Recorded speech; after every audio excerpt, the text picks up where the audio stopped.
एक ही मिट्टी में पैदा हुए हैं दोनों।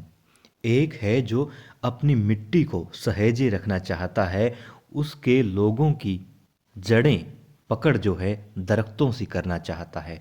और एक ऐसा है उसी मिट्टी में पैदा होकर के बाकी इंसानों की जड़ें काटता जा रहा है। उसका काम बस यही है कि खुद फले और फूले और दूसरे सब खत्म हो जाएं। जी हाँ, मैं बात कर रहा हूँ मल्हार राव सूबेदार जी और धन्ना सरदार की, जो दोस्त भी हैं, एक साथ काम भी किया है और अब दोनों समधी भी हैं।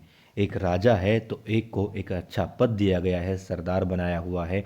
और सरदार धन्ना सरदार के बेटे को भी अच्छा खासा पद मिला है, सेना के सेनापति हैं और दामाद भी हैं बड़े सूबेदार जी के। मगर कमाल की बात, दोनों की सोच अलग है, दोनों के विचार अलग हैं। एक राजा है और राजा होते हुए अपना फर्ज समझता है, धर्म समझता है, कर्तव्य समझता है, सिर्फ और सिर्फ प्रजा की हित के काम करना। और दूसरा चाहता है कि किसी प्रकार से राजा बन जाऊं तो बस मौज ही मौज हो जाए, बैठा खाऊं। कितना फर्क है दोनों की सोच में। आखिर क्या कारण है कि दोनों की सोच में फर्क है?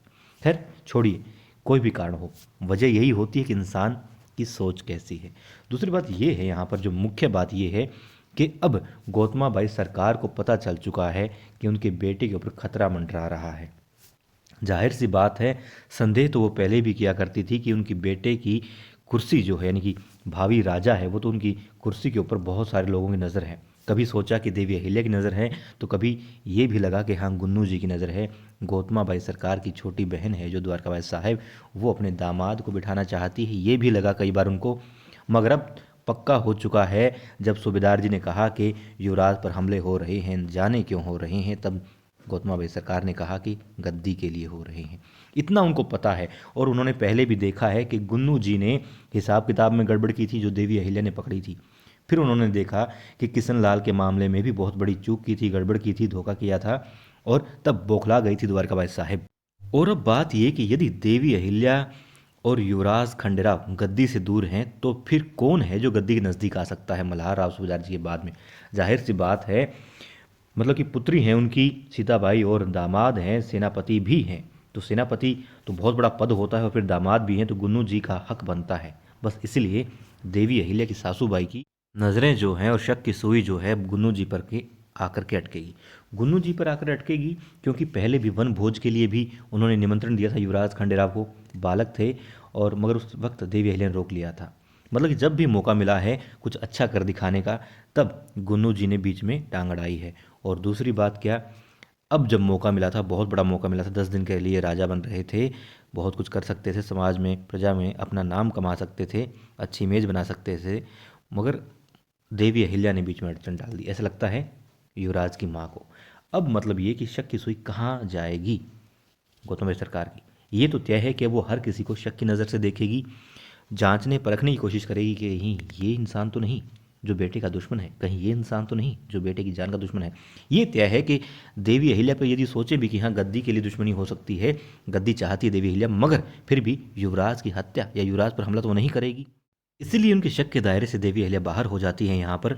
और कौन आता है? बस वही लोग आएंगे, गुन्नू जी, धना सरदार और द्वारकाबाई साहिब।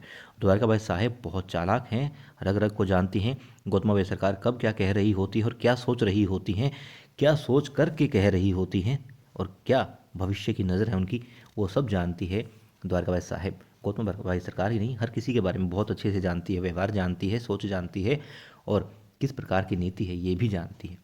तो द्वारकाबाई साहिब को पकड़ में आना बड़ा मुश्किल है, मगर गुन्नू जी और धना सरदार बहुत जल्द जो है मेरे ख्याल से शक के घेरे से निकल करके पक्के तौर पर द्वारकाबाई साहिब की बड़ी बहन अक्का साहिब गौतम बाई सरकार के निशाने पर आ सकती हैं, और फिर मल्हार राव सूबेदार जी तक बात भी जा सकती है कि ये लोग हैं।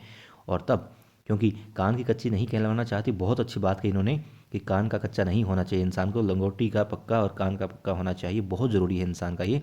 और यहाँ पर ये बात गौतम बाई सरकार ने कही जो बहुत अच्छी कही, और मेरे ख्याल से अब धना सरदार और गुन्नू जी के हर पग पग पर नज़र रहेगी गौतमा बाई सरकार की। और हो सकता है बहुत जल्द वो लोग पकड़े भी जाएं, पर्दाफाश हो जाए उन लोगों का।